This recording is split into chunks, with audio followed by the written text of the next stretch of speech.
Hello बच्चों, let's see the question. Our question says assertion and region. Assertion says the abdominal muscles are primarily involved in generating pressure gradient between the lungs and the atmosphere. Region says abdominal muscle play role in inspiration and expiration.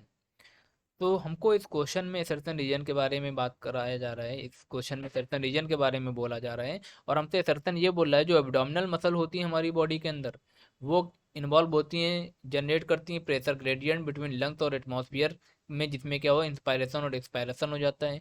Abdominal muscle क्या होते हैं, inspiration और expiration में help करती हैं, यानी सांस लेने और सांस छोड़ने में हेल्प करती हैं।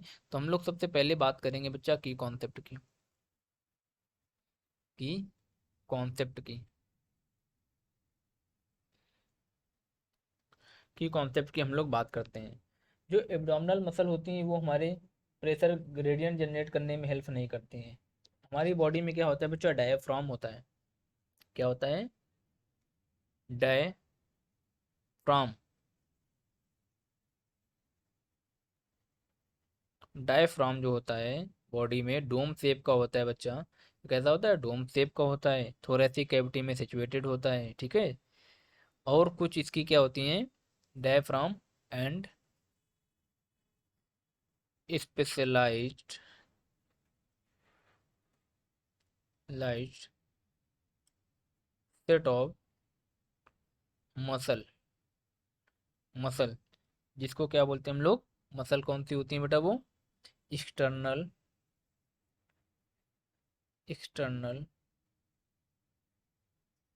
External and internal intercostal. External and internal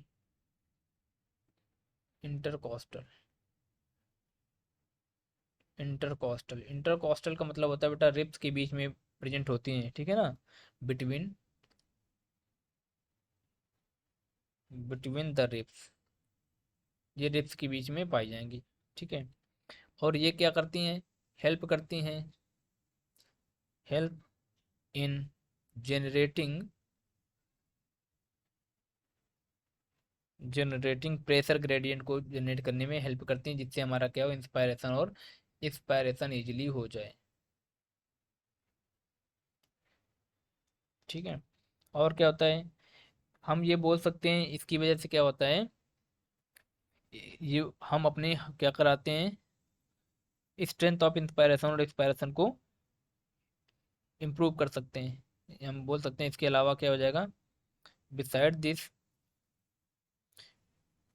we can we can increase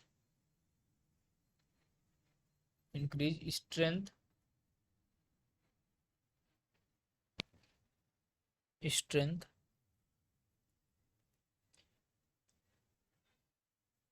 यहाँ पे थोड़ा स्पेलिंग मिस्टेक हो गया बच्चा, यहाँ पे लिखते हैं हम लोग strength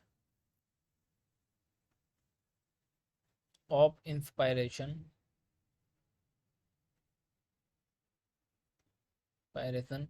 and expiration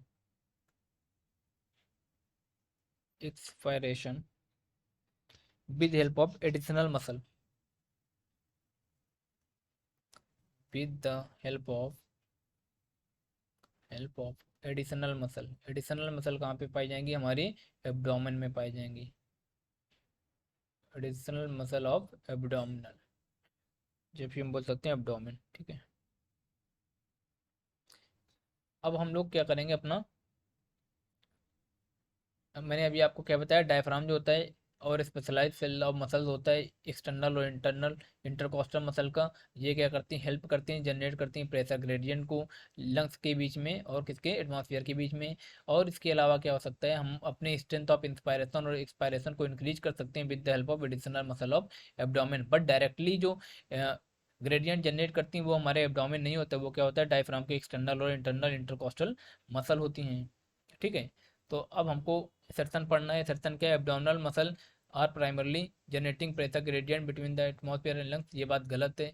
abdominal muscle play role in inspiration expiration, ये बात गलत है। ये रोल प्ले करती हैं बट बेटा डायरेक्टली प्ले नहीं करती ना। डायफ्राम मेन तो क्या है हमारा, एक्सटर्नल और इंटरनल इंटरकोस्टल मसल है। तो अब इसमें क्या है, जो एसर्शन है और रीजन है वो दोनों कैसे हैं बेटा, गलत हैं। Assertion and reason, reason both कैसे हैं, बोथ फाल्स हैं, फाल्स हैं। अगर जब ऐसा केस होता है, एसर्शन और रीजन दोनों जब गलत होते हैं, ऐसे केस में हम लोग क्या करते हैं, हमारा ऑप्शन कौन सा होता है बेटा, ऑप्शन डी होता है। ये ऑप्शन डी कैसा होता है, राइट होता है। ठीक है ना, ऑप्शन डी राइट होता है। तो thank you, best of luck.